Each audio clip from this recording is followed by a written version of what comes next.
Good morning all of you. आज हम लोग देखेंगे 10th क्लास का क्वाड्रेटिक इक्वेशन। आज हम लोग देखेंगे क्वाड्रेटिक इक्वेशन। क्वाड्रेटिक इक्वेशन होता क्या है, how to identify the quadratic equation, coefficient का मतलब क्या होता है। ठीक है, कोई अगर क्वाड्रेटिक इक्वेशन दे रखा है तो उसका रूट्स कैसे फाइंड करते हैं या उसका वैल्यूज कैसे फाइंड करते हैं। तो सबसे पहले हम लोग आइडेंटिफाई करेंगे कि क्वाड्रेटिक इक्वेशन होता क्या है। कैसे आइडेंटिफाई करेंगे कि दिया गया इक्वेशन क्वाड्रेटिक इक्वेशन है या नहीं। तो चलिए देखते हैं क्वाड्रेटिक इक्वेशन। क्वाड्रेटिक इक्वेशन क्या होता है, अगर कोई एक्सप्रेशन हमारा a x square plus B x plus C is equal to 0 के फॉर्म में हो। ठीक है, अगर कोई भी एक्सप्रेशन हमारा a x square plus B x plus C is equal to 0 के फॉर्म में हो और a does not equal to 0 हो, ठीक है, तो इस तरह के एक्सप्रेशन को हम लोग क्या बोलते हैं, क्वाड्रेटिक इक्वेशन बोलते हैं। इस तरह के एक्सप्रेशन को ही क्या बोलते हैं, क्वाड्रेटिक इक्वेशन बोलते हैं। ठीक है, जो क्वाड्रेटिक इक्वेशन होता है उसमें सिंगल वेरिएबल होता है। ठीक है, देखो यहाँ पे वेरिएबल क्या है, हमारा एक्स है। यहाँ सिंगल वेरिएबल क्या है, एक्स है। और यहाँ पर ए बी सी जो है ये कांस्टेंट है, या कह सकते हैं कि ए बी सी जो है रियल नंबर से बिलोंग कर रहा है। ठीक है, यहाँ पे हमारा a B and c belongs to real number, यानी ए बी सी का वैल्यू रियल नंबर हो सकता है। समझ में आ रही है बातें ना। ठीक है, तो जब कभी भी क्वाड्रेटिक इक्वेशन यानी कोई एक्सप्रेशन दिया है वो क्वाड्रेटिक इक्वेशन है या नहीं है, उस इक्वेशन में वेरिएबल का सबसे पहले मैक्सिमम पावर 2 होना चाहिए। ठीक है, यहाँ पर x का मैक्सिमम पावर कितना है, 2 है। यहाँ पर x का पावर क्या है, 1 है। ठीक है, तो जिस इक्वेशन में x का यानी वेरिएबल का मैक्सिमम पावर 2 होता है उसी को हम लोग क्या कहते हैं कि क्वाड्रेटिक इक्वेशन है। ठीक है, और a का वैल्यू कभी भी 0 नहीं होना चाहिए। ठीक है, अगर a का वैल्यू 0 हो जाएगा ये टोटल टर्म 0 हो जाएगा। जब टोटल टर्म 0 हो जाएगा तो ये लीनियर इक्वेशन बन जाएगा। ठीक है, तो जब कभी भी क्वाड्रेटिक इक्वेशन को आइडेंटिफाई करना है कि दिया गया इक्वेशन या एक्सप्रेशन हमारा क्वाड्रेटिक इक्वेशन है कि नहीं है, तो वेरिएबल का मैक्सिमम पावर कितना होना चाहिए, 2 होना चाहिए। तो उसी को हम लोग बोलेंगे कि एक क्वाड्रेटिक इक्वेशन है। ओके, अब यहाँ पर ए बी सी के बारे में देख लिए कि ए बी सी क्या है, रियल नंबर से बिलोंग करेगा। ठीक है, समटाइम्स ऐसे भी क्वेश्चन किए जाते हैं कि कोएफिशिएंट ऑफ,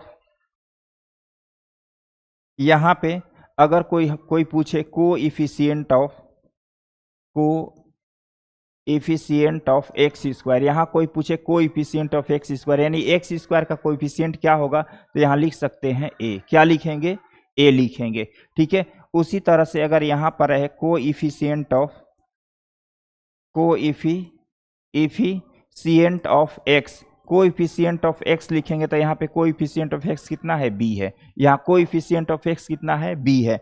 और सी को क्या बोलेंगे, कांस्टेंट टर्म या कांस्टेंट वैल्यू भी बोल सकते हैं। कांस्टेंट टर्म या कांस्टेंट वैल्यू कितना है, सी है। ठीक है, तो इसमें इतनी चीजें हमको पता होना चाहिए कि how to identify the quadratic equation. तो जो वेरिएबल है सिंगल वेरिएबल उसका मैक्सिमम पावर कितना होना चाहिए, 2 होना चाहिए। ए जो को एक्स स्क्वायर का कोफिशिएंट कहते हैं, बी को एक्स का कोफिशिएंट कहते हैं और सी को क्या बोलते हैं, कांस्टेंट टर्म बोलते हैं। समझ में आई बातें। ठीक है, अब देखो यहां पर हम फाइंड करेंगे, क्वेश्चन दिया रहेगा कि इस क्वाड्रेटिक इक्वेशन का वैल्यूज क्या होगा। Values means roots. ठीक है, इस क्वाड्रेटिक इक्वेशन का वैल्यूज क्या होगा। तो किसी भी तरह का इक्वेशन हो और उसमें वेरिएबल का मैक्सिमम पावर जितना होता है उतने ही उसके रूट्स या वैल्यूज होते हैं। ठीक है, तो यहाँ पर वेरिएबल x है, इसका मैक्सिमम पावर कितना है, 2 है। इसका मैक्सिमम पावर कितना है, 2 है। तो इसके कितने रूट्स होंगे, 2 रूट्स होंगे, यानी कि कितने वैल्यू हो, रूट्स भी बोल सकते हैं वैल्यूज भी बोल सकते हैं। तो इस क्वाड्रेटिक इक्वेशन के कितने रूट्स या वैल्यूज होंगे, 2 होंगे। ठीक है, तो हम 1 बाय 1 क्वेश्चंस के तरफ देखते हैं कि किस तरह के क्वेश्चन पूछे गए हैं और उसको सोल्व करते हैं। ठीक है, ओके, कह रहा है कि राइट एनी 2 क्वाड्रेटिक इक्वेशन, कह रहा है कि 2 क्वाड्रेटिक इक्वेशन लिखना है खुद से। तो हम पहले ही आपको बता चुके हैं कि क्वाड्रेटिक इक्वेशन का आइडेंटिफाई करने का एक्सप्रेशन क्या होता है, A x square plus B x plus C is equal to 0, ऐसा। ठीक है, इसी को क्वाड्रेटिक इक्वेशन कहते हैं। And a does not equal to 0 होना चाहिए। अब देखो दो ठो क्वाड्रेटिक इक्वेशन कह रहा है हमको खुद से लिखने के लिए, तो क्या क्या लिख सकते हैं? एक ठो लिख सकते हैं 2x² minus 4x plus 8 is equal to 0, ये पहला क्वाड्रेटिक इक्वेशन हो गया। दूसरा क्या लिख सकते हैं? Minus 5x² plus 9x plus 11 equal to 0। अब देखो ये जो क्वाड्रेटिक इक्वेशन हमने दोनों लिखा है, इसमें x का मैक्सिमम पावर कितना है? 2 है। x का मैक्सिमम पावर कितना है? 2 है। उसके बाद x का पावर कितना है? 1 है। यहाँ भी यहाँ भी। तो इस तरह से हम लोग बहुत सारा एग्जाम्पल दे सकते हैं, लेकिन हमसे केवल दो ही क्वाड्रेटिक इक्वेशन पूछा गया, इसीलिए हमने 2 एग्जाम्पल दिया। नेक्स्ट क्वेश्चन देखते हैं, decide which of the following are quadratic equation. यहाँ पर हमको देखो बोले थे ना कि आइडेंटिफाई करने के लिए देगा कि दिया गया एक्सप्रेशन क्वाड्रेटिक इक्वेशन है कि नहीं है। ठीक है, तो इस तरह से क्वेश्चन नंबर सेकेंड में बहुत सारे क्वेश्चंस हैं। सारे क्वेश्चंस को 1 बाय 1 देखेंगे कि कौन सा क्वाड्रेटिक इक्वेशन है और कौन सा क्वाड्रेटिक इक्वेशन नहीं है। ओके, देखो सबसे पहले ये देखेंगे कि जो वेरिएबल है मैक्सिमम पावर 2 होना चाहिए। देखो तो ये एक्सप्रेशन दे रखा है, यहाँ पर x का मैक्सिमम पावर कितना है? 2 है। यहाँ x का मैक्सिमम पावर, x का पावर कितना है? 1 है। तो देखो इस एक्सप्रेशन में x का मैक्सिमम पावर 2 है, तो इसीलिए क्या है? ये क्वाड्रेटिक इक्वेशन है। ये क्वाड्रेटिक इक्वेशन है। ये क्या है? क्वाड्रेटिक इक्वेशन है यहाँ एक। ठीक है, देखो कह रहा है डिसाइड, यहाँ भी क्वाड्रेटिक इक्वेशन है कि नहीं है। तो कुछ नहीं करना, हमको पता है कि क्वाड्रेटिक इक्वेशन का स्टैंडर्ड फॉर्म क्या होता है? ax² plus bx plus c equal to 0। अब इसको पहले इस क्वेश्चन को इसके जैसा अरेंज करेंगे तो क्या हो जाएगा? y², ये प्लस है, इधर आकर लेफ्ट साइड में क्या हो जाएगा? माइनस, ये माइनस है तो ये कितना हो जाएगा? प्लस इज इक्वल टू कितना? 0। अब देखो ये एक्सप्रेशन देखो तो इसके जैसा है ना। ठीक है, और यहाँ पर y वेरिएबल है और y का मैक्सिमम पावर कितना है? 2 है। तो ये भी क्या है? क्वाड्रेटिक इक्वेशन है। क्वाड्रेटिक इक्वेशन, ये भी क्वाड्रेटिक इक्वेशन है। ओके, नेक्स्ट क्वेश्चन देखिए, ये क्वाड्रेटिक इक्वेशन है कि नहीं। तो क्वाड्रेटिक इक्वेशन का स्टैंडर्ड फॉर्म क्या होता है? ax² plus bx plus c is equal to 0। ठीक है, अब देखो यहाँ पर तो सही है y², लेकिन यहाँ पे जो y वेरिएबल है y², लेकिन यहाँ पे y को डिनोमिनेटर में कर दिया। कहाँ पे कर दिया? डिनोमिनेटर में। इसको सोल्व करके इसके जैसा बनाने की कोशिश करेंगे।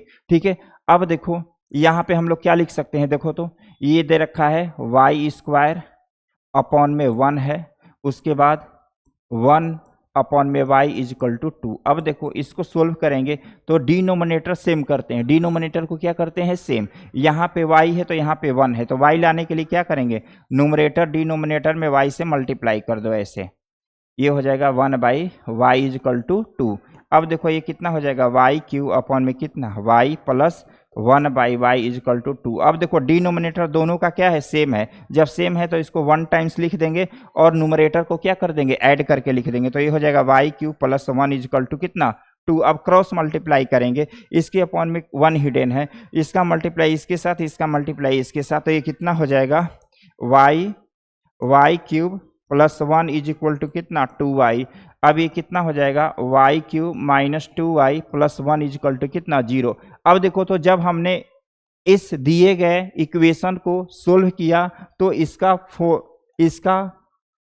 जब हमने इस दिए गए इक्वेशन को सोल्व किया तो इसका फॉर्मेट इस तरह से आया, यानी y का जो पावर है मैक्सिमम पावर कितना बन गया? 3 बन गया। यहाँ पे कितना बन गया? 1 है। ठीक है, तो हमको पता है कि किसी भी इक्वेशन को क्वाड्रेटिक इक्वेशन होने के लिए वेरिएबल का पावर जो है कितना होना चाहिए? 2 होना चाहिए, जबकि यहाँ पे क्या आ गया? 3। तो ये क्वाड्रेटिक इक्वेशन नहीं है। तो लिखेंगे नॉट क्वाड्रेटिक इक्वेशन, बोलेंगे ये क्वाड्रेटिक इक्वेशन नहीं है। ओके, नेक्स्ट क्वेश्चन देखते हैं। ओके, इसको बोला है ये क्वाड्रेटिक इक्वेशन क्या? अच्छा, दूसरा क्वेश्चन दे रखा है, दूसरे टाइप्स का क्वेश्चन। ऐसे सेकेंड जो क्वेश्चन नंबर सेकेंड था उसमें बहुत सारे क्वेश्चंस दिए गए हैं, तो हमने 2-3 क्वेश्चन को सोल्व किए और बाकी सब क्वेश्चंस को आप खुद से सोल्व कीजिएगा। ठीक है, आप आइडेंटिफाई कीजिएगा कि दिया गया इक्वेशन जो है क्वाड्रेटिक इक्वेशन है भी या नहीं। ठीक है, अब यहाँ पर देखो तो क्या दे रखा है? कह रहा है write the following equation in the form of a x square plus B x plus c equal to zero. कह रहा है कि यहाँ पे जितने सारे इक्वेशन दिए गए हैं उसको इस फॉर्म में लिखना है, क्वाड्रेटिक इक्वेशन के फॉर्म में लिखना है। और फिर कह रहा है then right the values A B and C, और ए बी सी का क्या फाइंड करना है, वैल्यूज फाइंड करना है। चलो उसके जैसा बनाते हैं, इसको राइट साइड में इसको लेफ्ट की ओर लाते हैं तो क्या हो जाएगा, y square plus 2y minus 10 equal to 0 लिख दिया। अब कह रहा है ए बी सी, तो हम पहले ही आपको पता था कि standard form a x square plus B x plus c equal to 0, यही क्वाड्रेटिक इक्वेशन का स्टैंडर्ड फॉर्म होता है ना, ठीक है। तो जो ए होता है क्या होता है, एक्स स्क्वायर का कोफिशिएंट होता है। जो ए होता है वो क्या होता है, कोइफिशिएंट ऑफ एक्स स्क्वायर, और जो बी होता है वो क्या होता है, कोइफिशिएंट ऑफ वाई स्क्वायर, और जो सी होता है उसको हमको पता है, उसको बोलते हैं कांस्टेंट टर्म, ठीक है। ओके अब देखो तो ए का वैल्यू कैसे पता चलेगा, इसमें ए का वैल्यू क्या है, तो वाई स्क्वायर का कोफिशिएंट देखेंगे, वाई स्क्वायर को किस नंबर से मल्टीप्लाई किया गया है। यहाँ जैसे एक्स स्क्वायर को किसके साथ मल्टीप्लाई किया गया था, ए से, तो ए जो है एक्स स्क्वायर का कोफिशिएंट बन गया था। यहाँ पे वाई स्क्वायर को किससे मल्टीप्लाई किया गया है, 1 से, तो 1 जो है कोएफिशिएंट ऑफ वाई स्क्वायर हो गया, वही किसका वैल्यू हो गया, ए का। तो यहाँ पर क्या हो गया, a इजकल टू 1। अब देखो यहाँ पे जो y का कोफिशिएंट होता है वही b होता है, तो यहाँ पे y का कोफिशिएंट क्या है, 2 है, तो ये किसका वैल्यू हो गया, b का वैल्यू हो गया, और ये कांस्टेंट टर्म हो गया, तो c इजकल टू -10 हो गया। अब देखते हैं नेक्स्ट क्वेश्चन। यहाँ भी ए बी सी का वैल्यू फाइंड करने के लिए दे रखा है, तो हमको पता है कि जो एक्स स्क्वायर का कोएफिशिएंट होता है वो ए के बारे में बताता है, एक्स का जो कोएफिशिएंट होता है वो बी के बारे में बताता है, ठीक है। इसको सोल्व करने की कोशिश करेंगे, तो ये क्या हो जाएगा, ए माइनस बी का होल स्क्वायर क्या होता है, ए माइनस बी का होल स्क्वायर आप लोग को होता है A square minus 2ab plus B square, ठीक है। तो यहाँ पे क्या हो जाएगा, ये है ए और ये क्या है, b है, तो ये लिख देंगे X square A square plus B square minus 2ab, तो माइनस 2a के प्लेस पे क्या है, x है, और b के प्लेस पे क्या है, 1 है, और ये हो जाएगा 2x प्लस 3। अब देखो यहाँ पे क्या लिख सकते हैं, x square plus 1 minus 2x equal to 2x plus 3। अब देखो इसको क्या लिखेंगे, x square plus 1 minus 2x, ये प्लस में है, इधर आकर के क्या बन जाएगा, माइनस, ये प्लस में है, लेफ्ट साइड में जाकर के क्या बन जाएगा, माइनस बनेगा, ठीक है। समझ में आ रही है बातें, ओके।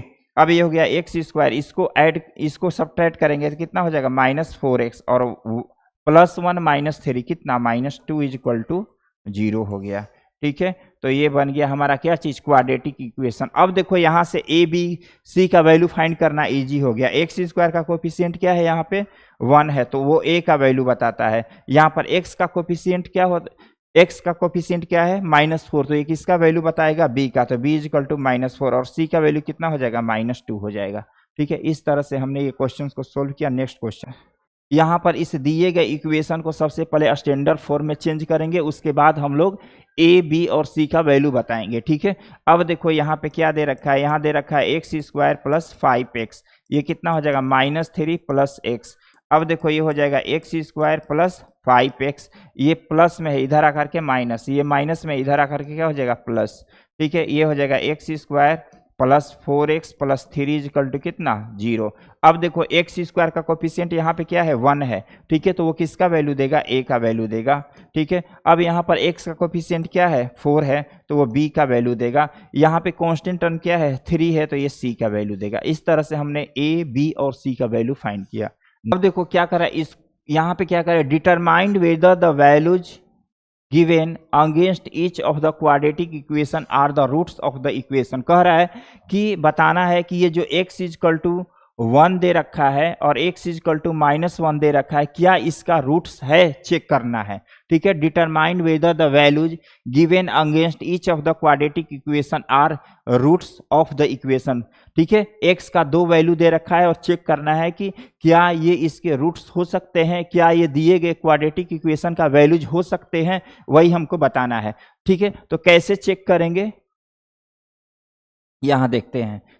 सबसे पहले ये लेफ्ट साइड है और ये क्या है, राइट साइड है, ठीक है। तो लेफ्ट साइड को लेते हैं, चेक करने के लिए कि x इजकल टू 1 और x इजकल टू -1 है, ये दिए गए इक्वेशन का रूट्स है या नहीं है। तो सबसे पहले कैसे डिटरमाइन करेंगे, सबसे पहले तो इक्वेशन को स्टैंडर्ड फॉर्म में होना चाहिए। ठीक है, स्टैंडर्ड फॉर्म पता है क्वाड्रेटिक इक्वेशन का क्या होता है, ax² + bx + c is equal to 0। तो देखो यहाँ पे ऑलरेडी हमको स्टैंडर्ड फॉर्म में दे रखा है। ठीक है, अब क्या करेंगे हम लोग, यहाँ पर LHS लिखेंगे। क्या लिखेंगे, LHS। LHS में क्या दे रखा है, x² + 4x - 5।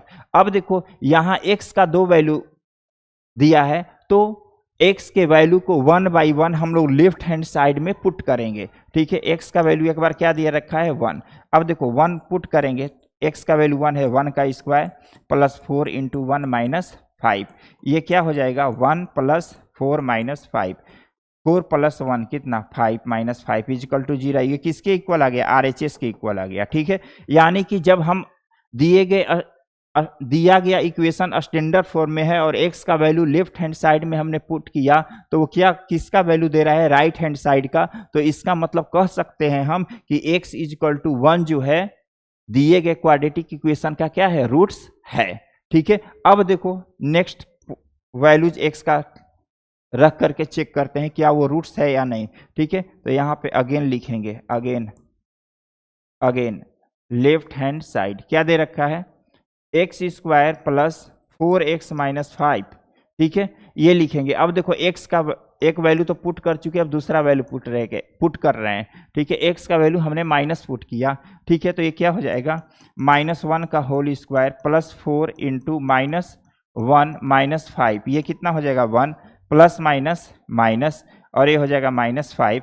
अब देखो ये कितना हो जाएगा, 1 - 9 कितना आ गया, -8। तो ये does not equal to RHS। ठीक है, यानी LHS में जब हमने x इजकल टू -1 पुट किया तो वो RHS के इक्वल नहीं आया। तो हम कह सकते हैं कि x इजकल टू -1 जो है दिए गए क्वाड्रेटिक इक्वेशन का रूट्स नहीं है। ठीक है, तो यहाँ पर हम ऐसे लिखेंगे, x is equal to 1 is a root of given quadratic equation. ठीक है, अब यहाँ पर ऐसे लिखेंगे, x is equal to -1 is not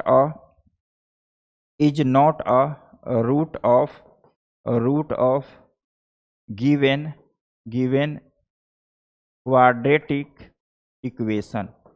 ठीक है, इस तरह से हमने क्या किया, इसको सोल्व किया। नेक्स्ट क्वेश्चन देख, बस कुछ नहीं करना है, x के वैल्यू को पुट करना है लेफ्ट हैंड साइड में। बस पुट करने से पहले हमारा जो इक्वेशन है क्वाड्रेटिक इक्वेशन का स्टैंडर्ड फॉर्म में बस होना चाहिए। ठीक है, तो वो RHS के अगर इक्वल आ जाता है तो रूट्स है, अगर RHS के इक्वल नहीं आता है तो रूट्स नहीं है। देखते हैं next question, determine whether the values given against each of the quadratic equation are roots of the equation. कह रहा है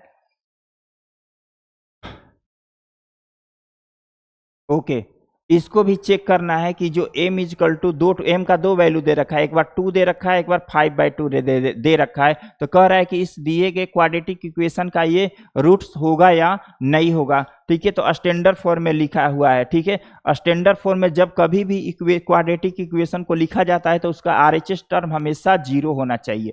ठीक है, अब देखो ये दे रखा है क्वाड्रेटिक इक्वेशन, इसको ऐसे लिख सकते हैं, 2m² - 5m। कांस्टेंट टर्म कुछ नहीं दे रखा है, यानी c का वैल्यू कुछ नहीं दे रखा है, तो हम लोग 0 लिख सकते हैं, 0 इजकल टू 0 ऐसा। ठीक है, अब देखो हमको ये बताना है कि m इजकल टू 2 और m इजकल टू 5/2 इसके रूट्स हैं या नहीं। तो हम आपको बताएं कि सबसे पहले क्या लेंगे, लेफ्ट हैंड साइड लेंगे। लेफ्ट हैंड साइड क्या दे रखा है, 2m² - 5m + 0।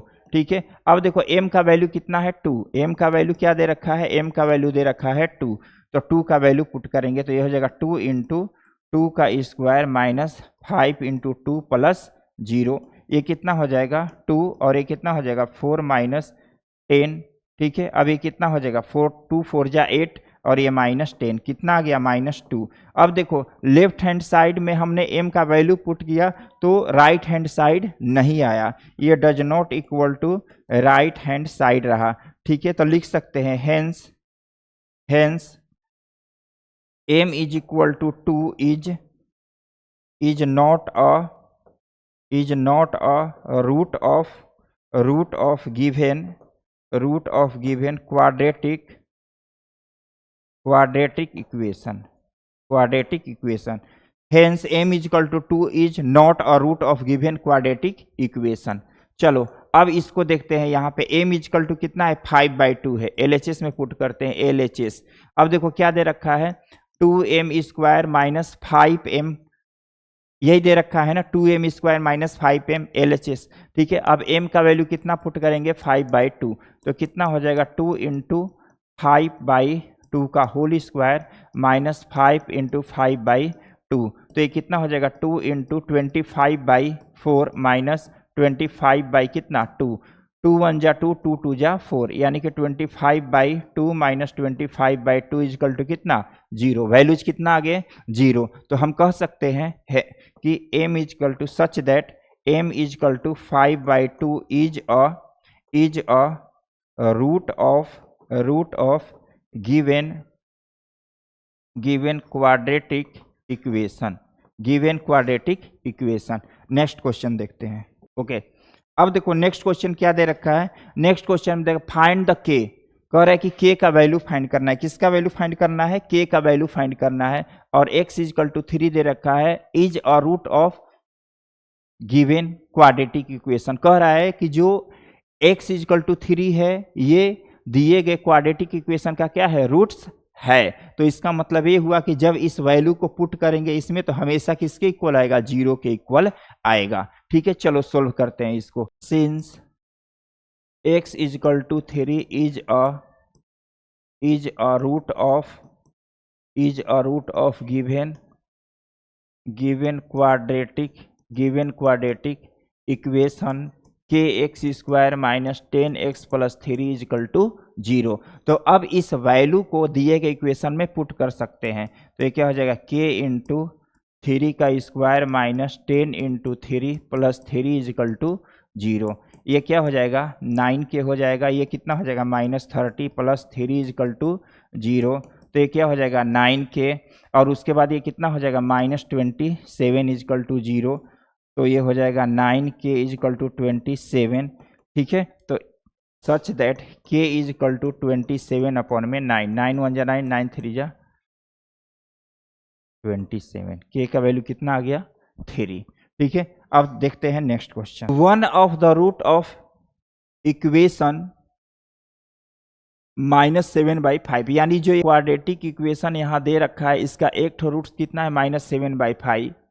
Complete the following activity to find the value of k। जैसे हमने इसके पहले वाला क्वेश्चन सोल्व किया था जस्ट उसी की तरह है। कह रहा है कि -7/5 जो है दिए गए क्वाड्रेटिक इक्वेशन का रूट्स है, तो हमको k का वैल्यू फाइंड करना है। ठीक है, सॉल्यूशन इज यहाँ पर क्या लिखना पड़ेगा -7/5 is a root of quadratic equation. Put m is equal to, अब देखो put m is equal to कर पूछना चाह रहा है कि m का वैल्यू क्या होगा। तो पहले इस रूट्स को x का जो वैल्यू है इसको पहले इसमें पुट करके m का वैल्यू फाइंड करना, सॉरी k का वैल्यू फाइंड करना पड़ेगा। ठीक है, अब देखो तो यहाँ पे m इज इक्वल टू कितना हो जाएगा, m इज इक्वल टू हो जाएगा -7/5, क्योंकि यहाँ पर वेरिएबल m है ना, तो इसीलिए m का वैल्यू होगा। x रहता तो ये x का वैल्यू होता। ठीक है, put m is equal to -7/5 in the equation. अब देखो जब वैल्यूज को पुट करेंगे तो ये कैसा लिख सकते हैं। तो देखो 5 इंटू स्क्वायर दे रखा है। ठीक है, तो यहाँ पे क्या हो जाएगा -7/5 का स्क्वायर, उसके बाद फिर +2 इंटू, तो m का वैल्यू है कितना -7/5, उसके बाद प्लस k है। ठीक है, अब कह रहा है कि इसको सोल्व करने पर इस यहाँ पर वैल्यू क्या होगा। देखो इधर देखते हैं सोल्व करने पर क्या होगा। 5 इंटू -7/5 का स्क्वायर है, तो -7 का स्क्वायर कितना 49, और 5 का स्क्वायर कितना 25, 5 1 जा 5, 5 हाफ जा 25। तो ये कितना हो जाएगा यहाँ पे हो जाएगा 49 अपॉन में कितना 5 हो जाएगा। उसके बाद यहाँ पे क्या लिख सकते हैं, ये हो जाएगा -14 अपॉन में कितना 5, 2 7 जा 14, -14 अपॉन में क्या हो जाएगा 5। ठीक है, प्लस के इजकल टू 0। अब इन दोनों को सोल्व करना पड़ेगा, ठीक है। अब देखो सोल्व करेंगे, यहाँ पर क्या लिखा है 49 अपॉन में 5 माइनस ये कितना है 14 अपॉन में 5, तो इसका एलसीएम लीजिएगा तो 5 होगा। डिनोमिनेटर क्या है सेम है, तो नोमिनेटर को क्या कर सकते हैं डायरेक्ट सब्ट्रैक्ट कर सकते हैं, तो ये हो जाएगा 5 और ये कितना हो जाएगा 3 और ये हो जाएगा कितना 5, 5 1 जा 5, 5 7 जा 35, कितना आ गया 7, तो यहाँ पर लिख सकते हैं 7। तो यहाँ पर के का वैल्यू कितना होगा -7। इस तरह से हम लोगों ने क्वाड्रेटिक इक्वेशन का पहला एक्सरसाइज फिनिश किया और नेक्स्ट क्लास में देखेंगे दूसरा एक्सरसाइज, ठीक है। अगर किसी तरह का दिक्कत है तो कमेंट सेक्शन में लिखिए, ठीक है।